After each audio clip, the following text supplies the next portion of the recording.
And 3, 2, 1, we are live. And right on time. Yes. Alrighty. Okay, welcome to our monthly. Right. It's a change of day. We're just confused. This is not our normal. To you. Oh, look, okay, we still didn't get a sign from Pitt Printing, but we found this. So Pitt Printing of Palm Bay is our sponsor for our chamber chat. This is brought to you by the Greater Palm Bay Chamber of Commerce. So we are thrilled to be on our monthly chamber chat with Shannon Gronage, and this is our first time we have a guest that will be joining us, Hugh Ballou. So I'll tell a few things about the upcoming events with the chamber, just so we can kind of get that out of the way. Once again, we thank for our September calendar is actually pretty full. We have our main one. You had to I know. Look at Sundays, so we can get everything on there. I know it's crazy. This is what she's talking about. It does look like a little nutty. Yeah. Well, because we find that people are really responding to a lot of the new initiatives that we're adding, and so I don't want to just add to add, but if the people are finding value, then we are thrilled to be able to do that. So our big push is next week, our media auctions. So that's advertisement that we have for auctions. So hometown news, we have Florida Today, Senior Scene, Digital Inc., Space Coast Daily, Pitt Printing, our sponsor, Spotlight Magazine. We also have Florida Today gave us 4 quarter-page ads. Whoa. So as one packet, $5,000. And they gave us 2 of this. People get these like pennies on the dollar. Yeah. Pennies on the dollar. So if you think that you do not have a marketing budget, try a different medium, please come to our media auction. It's November 21st.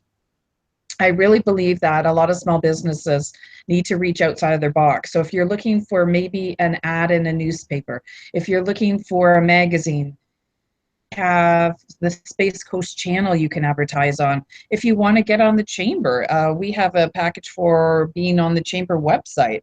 And like I said, they go much reduced from what it would cost you to do these individually.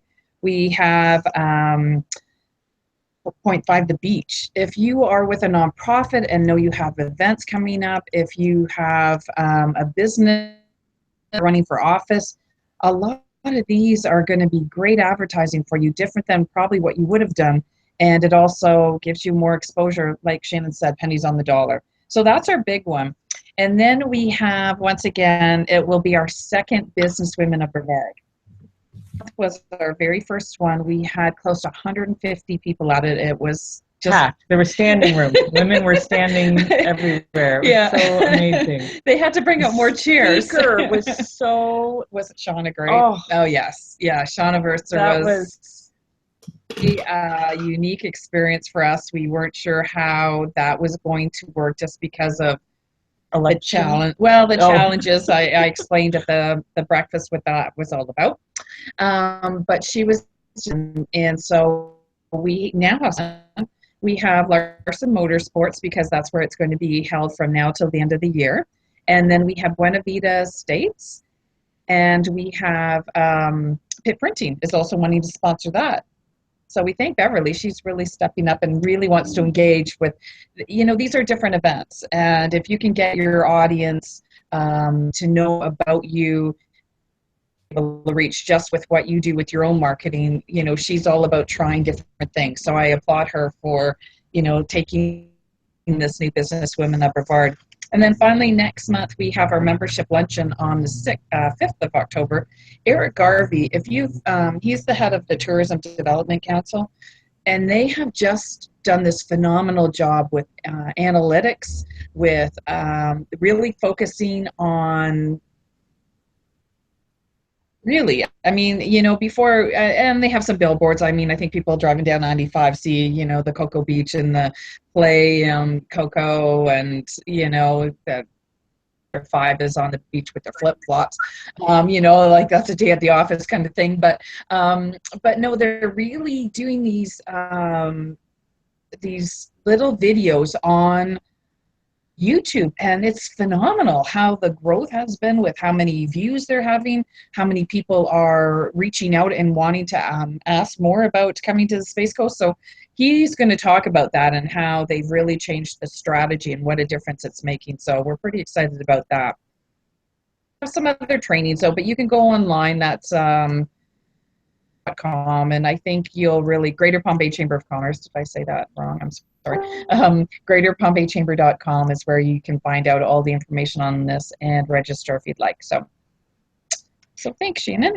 And if anybody wants to join us live video, you can still go to business. I know, aren't we having a day?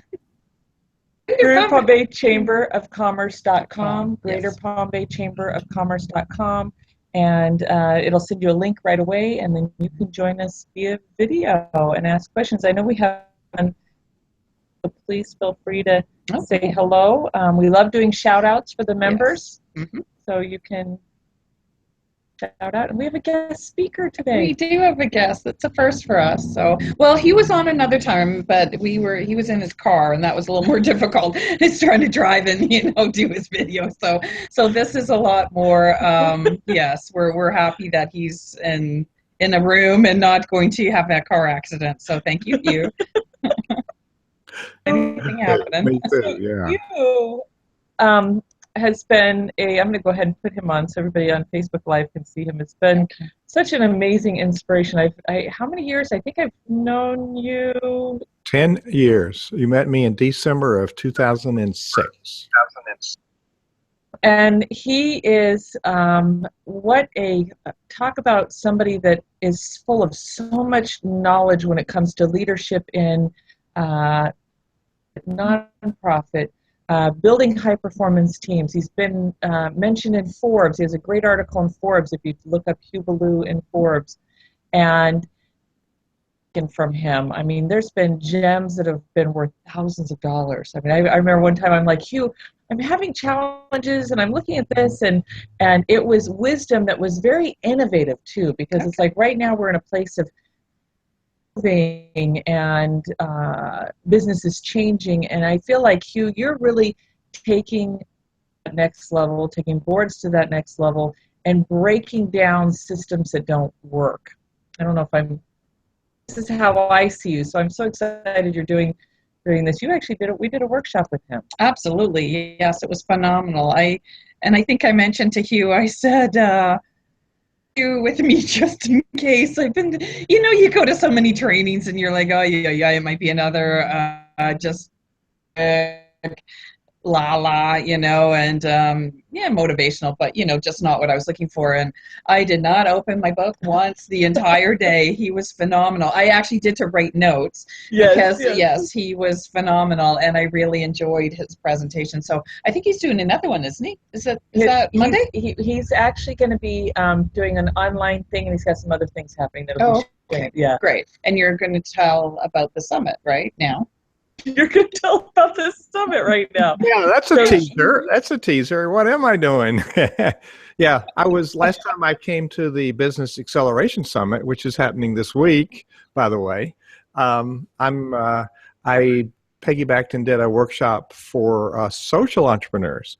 And people showed up that run a business. People showed up that run a charity, and there were some clergy. So I think there's some common challenges, and the common challenges are we as leaders really haven't equipped ourselves to achieve the level of success that we really can see in our brains and we really deserve. And Nancy, I was honored. You said when you came in, I can't stay the whole day. And then you came up to me at lunch and said, I'm staying. I made other arrangements. I was honored by that. And I don't like to waste my time. And so when I invite people to come and play with me, I don't waste their time. So that's my basic premise. So Shannon, thank you for the intro. I am taking that summit virtual, Nancy. You and I haven't had a chance to talk, but there's so many people scattered about that want to do that kind of thing. I'm offering a virtual leadership empowerment symposium. And what you got was I downloaded what I have developed in 30 years of working with leaders who are social benefit, but really social entrepreneurs. People making a difference and not just doing the same old thing. So I'll have more to say about that. I'll announce it. People want to know about it. They have to come to the Business Acceleration Summit, and I'll announce it. So it's going to be launched this weekend. Yeah, and you're actually speaking at the Hilton Rialto, and anybody can come and hear Hugh speak from 11:10 to 12 o'clock on orchestrating success, converting passion to profits. You can find out more information about the whole event at businessaccelerationsummit.com. But Hugh is speaking 10 to 12 o'clock, and Nancy has been award. Not because of that. Not because I wanted her to flick this around because I wanted you to talk about the business.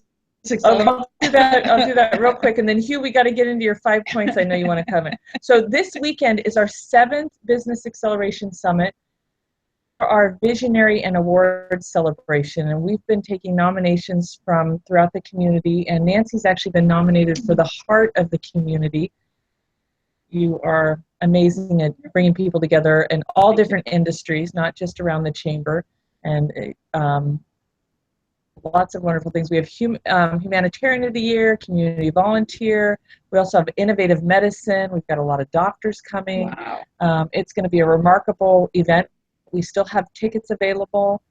Who is one of our master mentors? He's coming in from out of town, and businesses, nonprofits, different levels. I consider him a master mentor because Hugh is an individual that has helped individuals raise, which is a unique skill. Sure. And he's also somebody that you can put any industry in front of him or any challenge. And I feel like he has a connection or a resource, and he can help with just about any industry or any challenge. So great.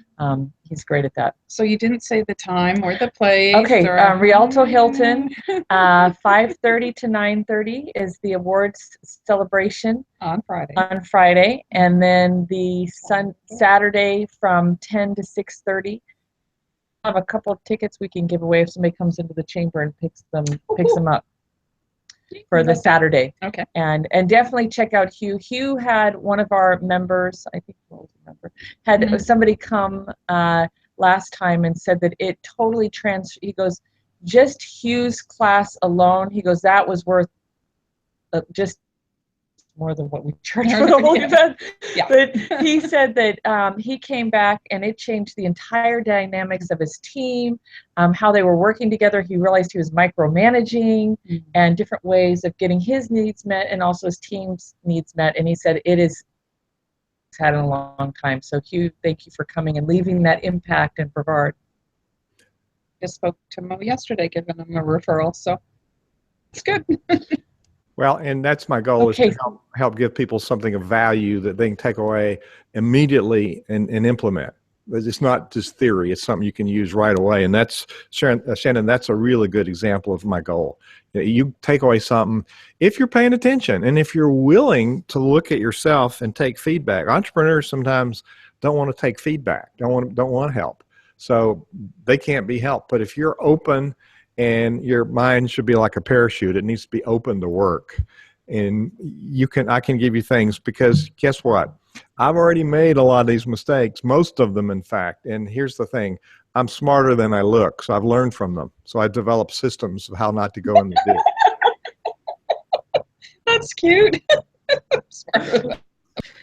Oh, Hugh. Hugh, let's turn it over to you. We'd love to hear you said you had 5.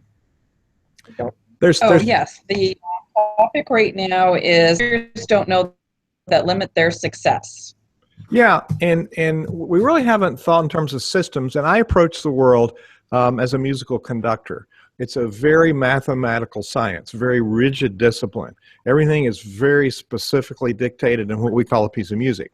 And once we have that in place, then we can be creative. And so I spent 40 years developing these high-functioning cultures and connecting the strategy with performance. And we're lacking that element in charities, in associations, in business. And leaders have a great product, great idea, great service. They write great books. They have great value. What we don't have is the skills to build out the enterprise. And it's okay. We're not supposed to know that. We're supposed to know what we know, which is our gift to others. And our business is to bring value to others, and we make money based on the value that we bring to other people. I'm going to give you these 5 areas of concentration. This is a little different than I'll be doing on Saturday morning at 11:10 at the Hilton Rialto, which is open to the public. Come there. We're going to be drilling down on some different specifics that will give you some takeaways. But this one is an overview of a comprehensive 5 areas of work that you must master in order to be successful running a charity, clergy running a church or a synagogue, or running a business. And I find no matter where people are in business, they're lacking some of these. I'm going to go over the top 5 real quick, and then I'm going to go back and do a little detail and let you guys ask me some questions. But the number 1 is you got to have a life plan.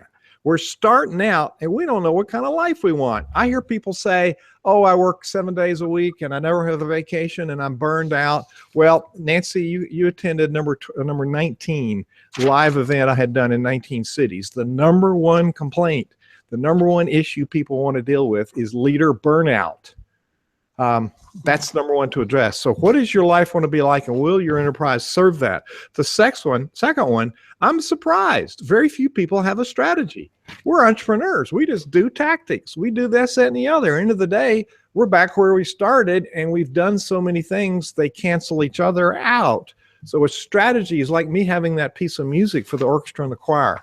Third piece we need is your skills. Well, guess what? You're doing something nobody's done before. You need to work on the skills to maybe implement that strategy and maybe build and lead a team. This is the next one. Your team empowerment, finding the right people, making sure those people perform. And like you pointed out, Shannon, the man that came to my session last time said he's micromanaging, which is a form of what I call over-functioning. And what happens when you overfunction as a leader? Your team underfunctions. There's no reason they should work. And then here's the final kicker, your sources of revenue. If you got one source of revenue, you will go broke. That's 100% true. One source of revenue is not dependable. One must define the different sources of revenue. For charities, there's 8, minimum of 8. And we don't really think of those 8. For businesses, we're not really limited. There's lots of content, events. There's lots of services that we offer. The Chamber, I'm sure, has numbers of avenues of revenue, and the more value that you bring to your members. By the way, I am a paid-up member of the Palm Bay Chamber of Commerce and proud to be a participating member and proud to be coming there. So I want to go back and give you a few tips on each one of those. So any questions starting out from you ladies? I'd like to go a couple of tips for each one of those sections if I can. Does that work for you? I just hope PK is watching, because he's one of those fellows who works 7 days a week and never seems to get a break.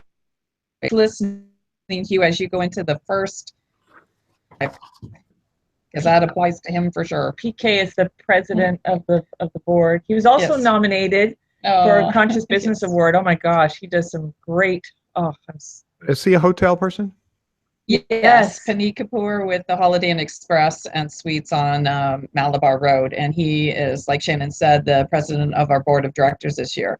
I called him and I haven't left a message, so we're yet to talk. Hopefully Friday night. So when I start working with somebody, we have to define what life looks like. What are you on this earth for, and what does your quality of life look like? And if you're going to work, if you're going to look back at your life on your deathbed, are you going to say, I wish I had worked more days? Or are you going to say, I wish I'd spent more time with family? And this is the basic driver, and we must create our core values for ourselves and our guiding principles. This is what regulates me. And we get into this over-functioning state because we overperform. We don't have any filters. We don't have any guidelines. We don't run our decisions by principles. We make our decisions emotionally, which is dead wrong. You really get into trouble when we make emotional decisions. We, as thinking leaders, make thinking decisions. So the number 1 is do your life plan. What are your life goals? I find scads of people that do business goals, they don't have any goals for their life. They haven't defined their core values, and they haven't developed a framework for decision making. So number one is know yourself and equip yourself.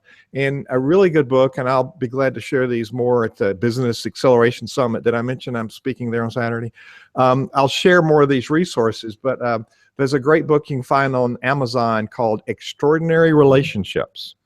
And it's by my leadership coach, Roberta Gilbert. And it's very good about understanding yourself and what we've inherited from our past, because that sometimes drives our decisions. Sometimes we are limited because we don't know ourselves. So doing your life plan is getting to know yourself. That's number one. And number two, if you're going somewhere, define the destination. A strategic plan is where do you want to be and how you're going to get there. Now, people tell me, oh, I've written a business plan. Well, great. That's for your bank. You give them that, they put it in a drawer. It's not an operational plan. Your strategic plan is your operational plan. It tells you what's going to happen when. Go back to that piece of music, the conductor score. Everything that happens is written in that score. Everybody in the choir and the orchestra has their part. When I do the downbeat, there's no doubt about what we're supposed to do. There's a framework I've created called a solution map. And Nancy, and Shannon, we talked about this in the workshops you've been to, and we actually did some interaction with the group. It talks about what problem you're solving. We're here to solve problems. What is our answer to that problem? You know, what is the problem? Are there other alternatives? What's our unique answer? What is our unique value proposition? What do we offer that nobody else offers? And I'm very impressed with the work that you're doing, Nancy, because you're creating lots of value. And there's no reason why people shouldn't want to belong to the Palm Bay Chamber, Greater Area Chamber of Commerce, because you constantly are looking at giving value to your members. And that's what a chamber ought to be doing, and some others aren't necessarily reaching that benchmark. Your strategy says, here's where our long-term objective, my short-term goals, here's the tactics. So what I said before is entrepreneurs do a lot of tactics, but it's in the absence of a strategy, so we don't really have continuity. We end up wasting time, we end up wasting money, and we end up back where we started all too often. It's like we're riding a stationary bicycle. I have a friend that talks about entrepreneurs. We move so fast that we can thread a sewing machine while it's running. And that's not a really good picture. So your strategy has a lot more points to that. But define your position. What is your promise to people? Your brand image and your brand promise. And my brand image is my position of influence. I'm the conductor that teaches leadership. I represent the integration of strategy and performance, which leads us to who are you and what are your skills? Have you taken an inventory of what your skills are? Now, I'm not a fan of strengths and weaknesses because I don't think I'm weak. I just think there's some things I do better than others. So I take an inventory of my skills. I do some things really well. There are other things I need to delegate. Those are gaps. For instance, I write a lot of content. Well, I'm not really good at going back and making sure I spell there, if the right spelling of there or you and your, or some of those nuances. And I have somebody that's a really good detail person that can go back and capture those in my voice and correct them. So we're building my skill set, and we're a leader, we're a thought leader, we're the ones got to make it happen. I'm going to give you a data point and then see if you got some questions. Dun & Bradstreet did a study in 1995, and it hasn't changed since then. It's gotten worse, that 90% of entrepreneurs fail because they have not worked on their skill set to run a business. That would be a compelling reason for me to look at my skill set and say, are there things I need to learn? So did you have a question there? I wanted to go over the other two, but you want to pause now? We good? Right. Yeah. And I do believe in lifelong learning. I always think that's really important. The best people I work with are successful, and they're always working on their skill set. And during my 40 years as a conductor, I worked with some of the best conductors in the world. Every one of them was always out in their 80s, even out there working to be better, find that extra little point. Here, I had a really successful, you want to build and empower your team. We overfunction, our team underfunctions. That's a leadership issue because we've not put the right people in the right seats on the right bus, and then they don't know where we're going because we haven't created the strategy. So there's a 4-step process here. We check for competency. We define role and responsibility. We want to make sure they have the competency they said, the role and responsibility. Third is, do they fit our culture? Remember I said we define our core values and our guiding principles. Guiding principles are those principles that we use to make decisions for our company. You're close to Disney. When you go to Disney, it's really clear that everybody there buys into their principles, that you're the guest. And they're very strict on their principles. Consequently, they have happy customers and they make a lot of money. So that principle, we do not define how people fit our culture. So a bad fit is disastrous. And the last one is expectations. We hire people and we don't really define what the expectations are. We haven't said what we expect to happen in what period of time. And that's a leadership issue. We yell at people for not making the goals, but we didn't tell them what we expect, and they didn't tell us what they needed from us. So team empowerment, I work with some really successful people, and I had a guy tell me a month ago, he said, you know what, I need to build a team around me because I've reached the ceiling in my business. That's a John Maxwell, he calls it the lid. Our enterprise cannot develop any further than our ability to lead it. And this guy recognized that. He said, my problem is I don't have a team around me.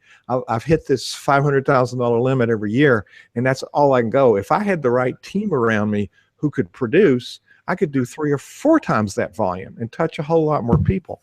So this is a culture of high performance. It's orchestrating excellence. By the way, Shannon, you mentioned that. That's the title of my podcast, Orchestrating Excellence. It's from converting passion to profit.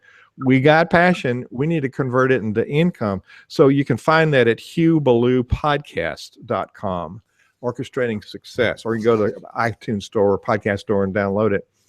Just search for Orchestrating Success. And here's the final one. Where does the money come from? How are we providing value to people? And then that value comes back to us as money. And I find this, a lot of people are hung up on the money piece of things. They don't really want to charge what it's worth, or they don't want to ask people for money. There's this, psychologists call it the shadow, and this goes back to number 1, knowing yourself and your life plan.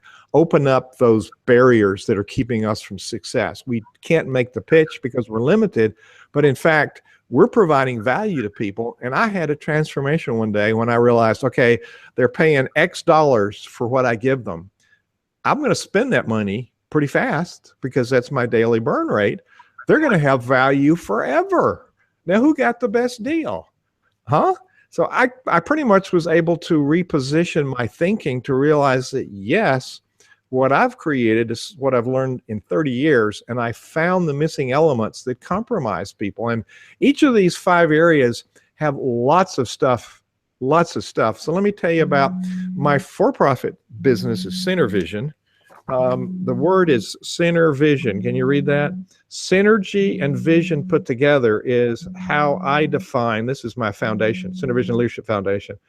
It's the closest thing in a non-musical situation to what we call ensemble in music. It's that higher level of performing that the culture develops. So I help people develop with their team a new architecture of engagement.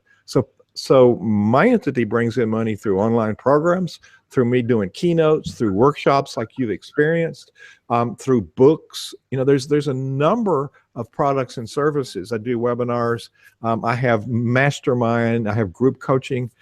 So when I take the show on the road virtually, the symposium, it's where a whole lot of people can synergize with one another. And it doesn't matter where you are in the world, you can take part in that learning.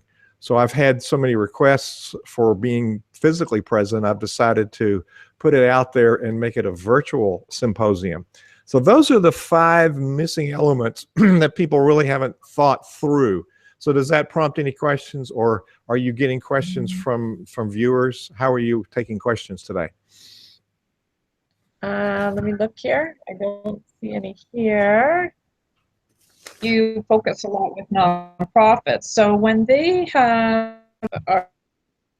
of their income comes from one source, whether it's a government grant, how do you suggest they look outside of the tradition to, broaden they aren't totally dependent, because we know government grants can come and go. But how do you suggest they start, and where should they focus to versus?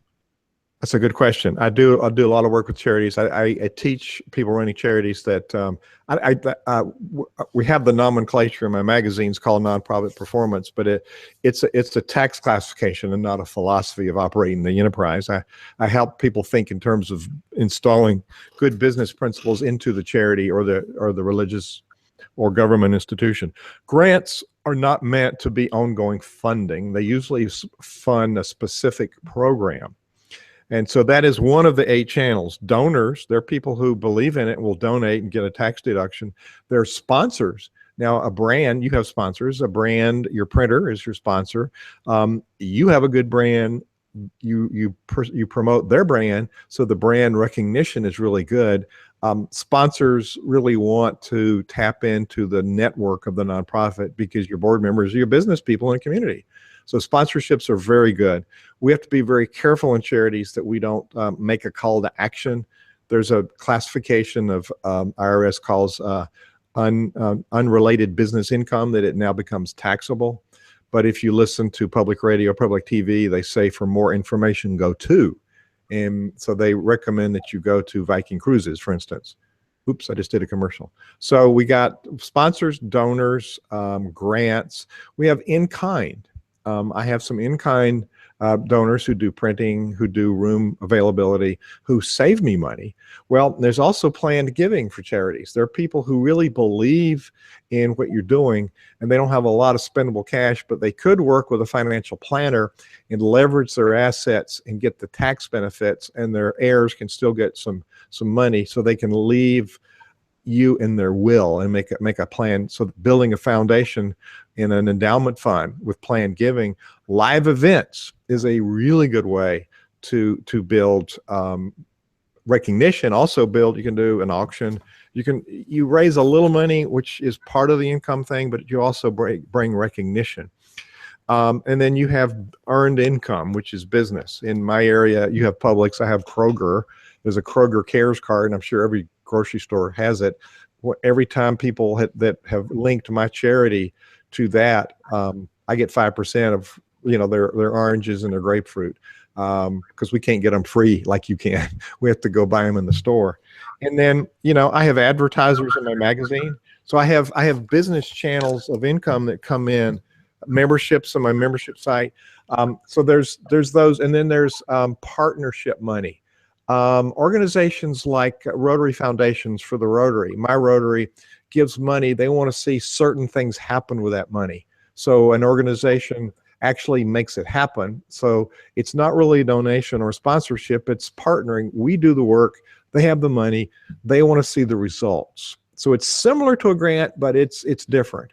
I worked in lots of churches, and churches had funds like for the free clinic or the food bank. They want to see the community work being done.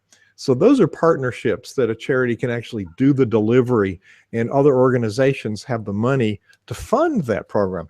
So that's just, and you don't start all those at once, and you should have a board member that helps you with each of those channels of revenue. So it's not really different than you're thinking in business terms. You've got multiple pathways to fund your project. And bottom line, organizations think that they just get money, they'll be fine. That's not true. If you're doing a good job and you have a good plan, you will then begin to attract the money. Money will not change it if you don't have the skill set and you don't have the plan. Those 5 areas of work that I talked about will help you be able to create sustainable revenue. By the way, can I give a free gift to people? There's a free report I have that's called Building a Sustainable Profitable Enterprise. And they go to thedefinitiveleader.com, and it's a free report they can get, thedefinitiveleader.com. And it's a free report. Plus, they get a series of videos on leadership. So it's a pretty good deal. Now, that was a long answer to your question, Nancy, but that was all the details. Thank you. I thought that was great, because it really, I think people get tunnel vision understanding those different sources of revenue and having that plan. That was awesome, Hugh. Right. You did that all off the top of your head. Well, yeah, because I know with nonprofits, so many rely on grants, and you just can't. They're going to be cut, and so if that's the only source of income, it's just such a bad business model. So I'm always quite aware when I talk to nonprofits, you need to, make sure the money's coming in from more than one source. So thank you. I was also wondering too, on your first question, you said, what's kind of your life goals? Do you have kind of questions or ideas to get people kind of thinking about that? Because, they might think of, okay, well, this is what I want to do in business, or this is with my family, health and income, and kind of all the areas. I didn't know if you might have a handout. I know I've seen them before where people have the pie chart and you look at all the pieces of the pie to have a balanced life. Your goals are, what you want to accomplish. You mean the handout like I'm going to give out Saturday at the Business Acceleration Summit? Oh, really? Now, isn't that cute? We know whose class we're going to be in. Yeah. I did not know that, but okay, perfect. So we'll just make them come to the Saturday session. So, well, and this is my third time I've participated. Shannon keeps inviting me back, so I think of new things, but it's digging deeper into the things that I discover people want. And she does a mean event. It is awesome. It is awesome. So if you're in the area and you're not there, shame on you. Yes, this will be my first time, so I'm quite excited. I also,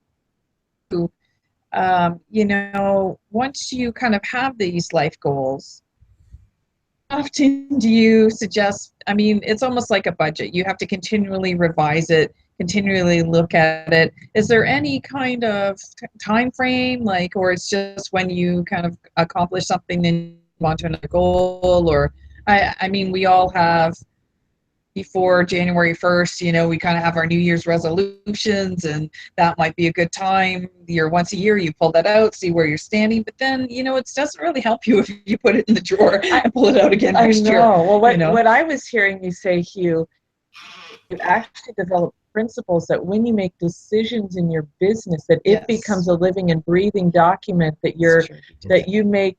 Because it was funny, I had some challenge, and Hugh brought me back to those principles, and it was like, does this align with, and it just made it, I can't believe how many times I get stuck making choices, and it's really powerful. Is that, am I answering the question?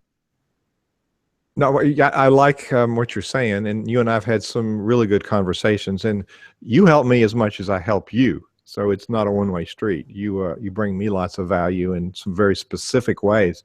But we tend to think, I meet people that say, yes, I'm going to take care of my life when? I'm going to do that after this. We keep putting off ourselves. And I'm going to do that as soon as if this is in place. When the kids are in school, when the kids are out of school, when I retire, we keep thinking I'm going to finally get to perfecting my life or describing my life at some point after everything else is done. And we don't know how long we're going to be here. And I had a very good visit with Frances Hesselbein in New York, who ran the Girl Scouts for a number of years, very successfully. And she's in her late 90s, and she goes to work at Park Avenue every day, and just had a birthday. And all of the top brass of all the military drove into her office. They stopped the traffic on Park Avenue. They went up and saluted her for the value she had given to them over their careers. That was significant. Ronald Reagan invited her to be on his cabinet. She said, no, I'm busy running the Girl Scouts. She was very clear on her purpose. And she's passionate, still doing webinars, still influencing leaders. And she said, Hugh, it's not the number of years, it's the quality of the years that counts. And she still got quality of years. And that just was amazing to me. So I look at the composers who did their significant work, like Giuseppe Verdi, in their senior years, their third career, their 80s, and the conductors, the musical giants that did their most significant work in their third career, which is where I am. So that's my excuse. That retirement's not a thing, but I have achieved the balance of life that just is a blessing to me because it's been very intentional. And we need to define what our quality of life is 3, 4, 5 years out. And then you continue to refine it. And Nancy, your point, we write these New Year's resolutions and we put them in a drawer. I have, if you remember, we talked about goals at the symposium, SMART goals. I've taken and changed the A, specific, measurable, accountable. It doesn't help if you don't share it with somebody. That's what makes the difference, realistic and timed. So writing our own life plan, and there's not one formula. I give people some things to think about and give them some structure in the thinking. Mindset. That's why I said I work to travel, because I work to travel. Yeah, that's my thing. I like traveling, and so yeah, I was at a Women of Excellence meeting one time, and that was about her life story, and she said her mom and dad always spoke about when they were, I think it was 53 or 55, they were going to retire, and I think it was 55, and have a van, RV, and travel around the country. And every time they were going to do something, they said, no, we're wait until they're 55. And that was sort of a mantra in their house, because that was the plan, and everybody kind of knew it. And my mother passed away at 53. They kind of built their entire life on this future that never happened. And it was, I thought, how sad. And I've always had that mindset, you do it now. You don't know what your health's going to be like when you retire. You don't know when or if you can retire. So, and part of that thinking, we bought into, and part of it's we've inherited. That's why I recommended the Extraordinary Relationship book. It's learning about ourselves by studying our family of origin. But it's, I'm going to do it when. I'm going to do it when. And that's exactly the scenario. And when sometimes never comes because we're still working on, I'm getting ready to do it. It's almost what I call perfection paralysis. I got to get this before I get started. And that one thing really hurts people a lot, and we don't get it done. You're right. Perfection paralysis problem. We go, oh, let's give it a whirl and see how that works out. And you know what? Sometimes that's the way to go, because if you never take a chance and you wait until everything is just perfect, you might never do it. And so when I look at our calendar and I see how many things we've added, and yeah, sometimes we've had a few little glitches along the way, but you know what? It's a learning situation, first of all. And second of all, I think other people can relate to that. They think that, okay, well, it doesn't have to be perfect, and I can just get it going, and you live and learn and make the changes, and you just keep going, because if you are so stifled by making sure it has to be perfect before you ever do anything, you end up just being stuck in that paralysis. And so, like I said, it's sort of stuff up so that okay, that it might not be exactly the way you wanted it to be, right? And you just can make changes for the next time. And sometimes when you fall flat on your face, that's the time that you really evaluate and learn the most, because when things are going good, you just kind of continue to repeat them. Whereas when you do fail, you do think differently. How could I have made that better? What happened? And I failing, and everybody, kind of runs away from that. But that's what they say, you can't be a successful person if you haven't failed at things in your life. Oh, we're getting hearts on Facebook Live. I've never seen hearts and thumbs up. Oh, little please. So Nancy, I call that, they're not failures, they're learning opportunities. Right. Yes. Yeah. No, that's I don't know if you guys know this, but a number of years ago, I was told that I was going to have a heart attack if I kept working the way I was working. And I ended up taking a year and went around the country and interviewed people, asking them what would they do if they had a year to live. And I would say, why are you waiting? And it was such a powerful thing for me, because part of this year, traveling across the country, is I just had these dreams and wasn't really living them. I had excuses of not having money or having to work. And yes, we have all those responsibilities, but I also learned that remarkable moments can be created right now. They want to be created right now, but also that place of, the I use the word unstoppable, just keeping that, as you were saying, Hugh, keeping that your eye on clear. Just into the Facebook Live. Oh, darn. All right, we'll do this again. Yeah.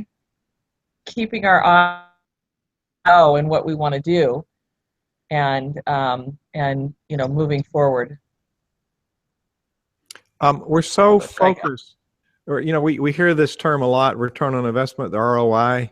How much, what are we going to get out of it? And a lot of people who report to boards, that's all they want to know, is the ROI. Well, there's other factors in there, and what I help people achieve is return on life.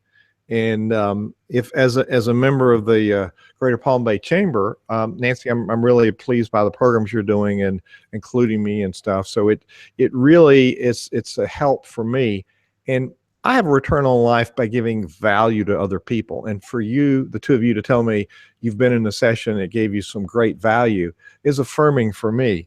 So ultimately, the value that we give other people, the reciprocal is we get value back.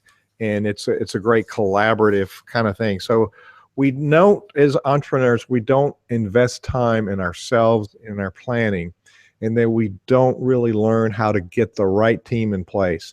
I have people come to me and say, oh, I got a great team. I said, what's your strategy? Where do they fit? Well, I don't have a strategy. Well, you're backwards. People don't know what to do. And that's, we find so many people that are upside down, and they try to do things and they run out of money, or they really get stuck, and they think they want to blame it on external circumstances, when really, if a conductor has trouble in a rehearsal, we look in the mirror, because the culture is a reflection of who we are, and it's a reflection of our leadership. We're responsible for making it happen. I'll give you this for the summary. A leader is three things. A leader gets things done. A leader understands and learns how things get done. That's a very elusive piece. And a leader fundamentally is a person of influence. We're not the boss. I interviewed Cal Turner, who went to his team at Dollar General, and he said, my father founded this company, and I got this job as the boss, which is double SOB backwards. I don't have the skill set, but I got the vision, and I need your skills, and we're going public. Everybody stepped up because he was totally transparent. And that company went public, and I think they sold it years later for $7.3 billion. And all the people that participated were stockholders and benefactors of that. And so leaders can have the vision. Leaders influence others. And that's the important. It's not a push leadership like the boss. It's the pull leadership like the conductor, who empowers people to perform at a higher level.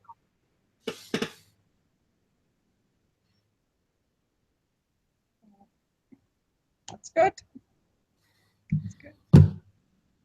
Yeah, when we do that, we're really never alone, and it's amazing. Yeah, I was just thinking about how much sometimes we don't have to pay them when we learn skills of inspiring and motivating, and I know for me doing the summit, it's been huge to pull together teams. And same thing you do, it's people coming together, and it's this leadership skills. And some of what you mentioned, Hugh, I just, before we go, you really have this way that I thought was unique, and I don't know if it's something you can share over Hangout, but just the concept of the idea. I know that I was awakened, that you don't, when you have boards, you thing with consensus and stuff, a little bit about that, because that really shifted my around boards and teams, and bringing everybody inclusive division instead of with, and I disagree with your vote. And do you know what I'm talking about? I'm sure you. Mm-hmm. Mm-hmm. It's a more collaborative way of thinking, and that's instinctive for us. And we're connected with CO Space, and it's cooperative capitalism that we celebrate. But I go into this whole sense of, it's really a new architecture of engagement, I call it. The planners and the doers have to be on board, and it's a shared vision. And if they're not part of that, if they're not part of shaping that and shaping how it happens, they don't really own it. And that's part of why teams don't function. Now, I'm going to brag on Shannon again. We did a debrief of your last summit. We did an online question, and you got input from people, and that shows real maturity of a leader to be open and to get input. Now, you're not bound by anybody's answers. However, the diversity of answers gave you some things to think about, and everybody on that call was appreciative enough to show up. And everybody on that call was invested enough to say this would make it better. And a number of people on the call said, I will do something about it, because they were given an opportunity. Now, you didn't lose any control in that process. It's still your vision. It's still your business. And you still get veto power. You've gotten a broader vision. So I commend you on getting input from people that you thought mattered, and we put them in the space, and you asked me to facilitate. And it was, I thought it was a very valuable call. What you're talking about is in my workshops and keynotes and whatnot, I do a consensus building exercise, and I find that people do not understand consensus, and it's a very powerful tool. And people think that consensus and compromise are the same. They're not. Compromise is a lose-lose. Everybody gives up something, and so people aren't happy with compromise. Consensus is a win-win. We look at a different way. You got an idea, I might got an idea. So because we have a relationship, we talk about, what's the end goal, and are there other options? And we did an exercise in class where we came up with some other options. And many times the other options are better than what you thought or I thought, because we had a limited point of view. And what happens in the process is as important as the decision. It builds this new architecture of engagement. And back to what I am, I'm the transformational leadership strategist, and I do things differently. It's the integration of the strategy, which is a piece of paper, and performance, which is the actualization of your ideas. It's the implementation piece. I used to say team execution, and people got really excited because they thought they got to shoot people. No, it's implementation, not execution. We want to preserve life. So the collaborative piece, the understanding consensus, is a lot more powerful than people understand. And they think I'm bashing Robert's Rules of Order, which you got to vote. Not at all. It's just another tool, another lens to look through. Does that address what you were thinking about? Yeah, I think it's definitely, much like a lot of your work, it really brings to light a new way of doing things. So. Well, that's a whole lot of information, isn't it? I know. I want to go listen to the replay. I'm like, I should be taking notes. I know. I was thinking that too. I didn't bring my pen in, so. Well, come get the handout on Saturday, 11:10. It's the Business Acceleration Summit. Oh, okay. Well, then I won't have to listen to us again. No.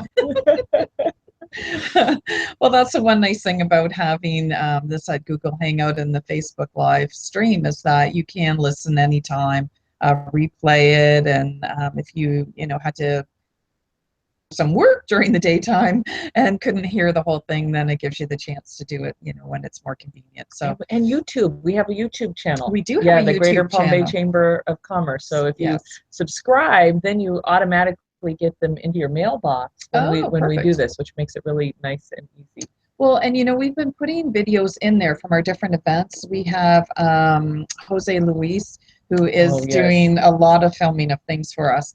And so when we had our mayor's breakfast, all the mayor's presentations that went on that morning, and there was about 16 speakers. So phenomenal job, and you kind of get the update on all the cities in Brevard County, except for a couple that weren't able to make it. But really, it's just going to be like it's our history channel. It's where you can look back and see some of the things you might have missed, and see the different things that we're doing. And I really think this was a very exciting operation that Shannon brought to the chamber. It was something that she's had experience with and done a number of Google Hangouts, and thought that working together we could bring a lot of great information to not just our members but other listeners.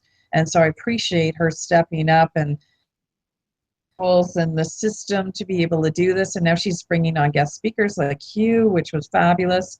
It just provides more value, and it's like Hugh said, if you're not willing to do things or get new information, you're just going to be stuck with your same old solutions. And if they're not working for you in the past, they're not going to keep working for you in the future. So yeah, we have to think outside of that box of what we've always done. When is your next virtual symposium? Do you mind sharing that? I will have to announce this weekend. I'm putting it in place right now. So I'm just launching it. But you know, the website for it's Synervision, SYNERVISON, synervisionleadership.org. You can get a free membership in my community, and then you'll be up to date on announcements. Perfect. Synergy and Vision leadership.org. And you know, you can get in there for free. There's paid levels for more involvement, but that way you'll be first to know when we're launching it. And that it's going to be, I'm going to have two of them, one for businesses and one for charities and churches, because it's I want to segment it a little more. So I'll be launching that probably next week. And if we get enough people, our next Business Acceleration Summit is January 31st and February 1st. If we get enough interest here in the community, live event, we're looking for great. Come together. We do lunch. It is a power-packed. It's power-packed and really useful tools. And I love the style of assessment of what do you want to get out of this, so every person can come in and find out what their needs are. What do you expect to get out of this? But once you come to his events, he actually lets you come back at a discount. So I've been to a few of them, and each time I get more and more. Hopefully, Hugh, we can get you back in January, February. Well, and here's the thing: if you're in the virtual summit, you can come just for expenses to the live event, no matter where I am. You know, I've done 20 cities. I've got requests for another 20. So if you're in the virtual, then you can come for just expenses, which is very little, as you found out. Yeah. So it's a win-win. And if you come to the live event, I'm going to tie you back into the virtual one for a very small amount. So and then in the community, we have masterminds every month at a certain membership level. So and Nancy, what you're doing in the chamber, it's a hub for people to gather and continue learning. So I want to tie all of these things together so that people have resources to do what they really aren't sure what they need or how to do what they need to do. So I appreciate being on this, and thank you for your good words and having me here today. And I would love to do more things when I come back down next time. I'll be there this weekend, Friday, Saturday, Sunday. And then we'll come back. I'm coming back in Orlando for another event 2 weeks later. But then, Shannon, we could create a lot of mischief, Nancy, in January, February, if you want to. All right. Sounds great. And the one event I did not mention was, once again, something that just came in at the working with Rob Medina from Congressman Posey's office. Ooh. So he has agreed to do an after-hour mingle. We're going to have it on October 17th. It's a Monday night. And it will be appetizers and cocktails at Riverview Senior Resort Living, 5:30 to 7:30. And that's a great facility, brand new on the water here, right on the river. So it'll be spectacular views, and be giving us an update on this year's sessions, what went through, what didn't, what he's looking forward with the new agenda. So I think that'll be very, very interesting. And once again, we want to thank Pitt Printing as our sponsor, Pitt Printing of Palm Bay. They do more than just printing. They have banners and swag. So T-shirts, you can go to them for all kinds of logoed items. So we really appreciate them. And don't forget our media auction. That's September 21st. It's just a great way that you can get media and advertising, whether you need business cards, for everybody. There's radio, television, and newsprint. So something to check out. 6 to 8:30. It's a difference in time that time. Next Wednesday, September 21st. To going to Shannon's Summit, the Business Acceleration Summit, and it's Friday night and Saturday. It's at the Rialto Hilton. Everybody knows where that is by the airport here. So you can still get tickets. So Shannon, where would they go? BusinessAccelerationSummit.com. for the 2-day. And if you want to come just to the Saturday, the workshops, we do have that opportunity, and you can either reach out at the phone number 549-2128, 321-549, swing into the chamber office, and it's beautiful view. That's, well, you can't see it from the beautiful view on the river. It is gorgeous. And pick up some tickets, and definitely come and see Hugh, because that's, you know, we've got people that are coming. I haven't been name dropping just because I haven't, but there's some remarkable people going to be in the room. Oh my! Put the pressure on. Thank you for another fabulous chamber chat, and we will let you know when our next one is next month. We're sorry we had to change it from our usual time period, but we will get back on track. That was Google's fault, not us. So we will, yes, look forward to seeing you again next for joining us on the Greater Palm Beach Chamber of Commerce Chamber Chat.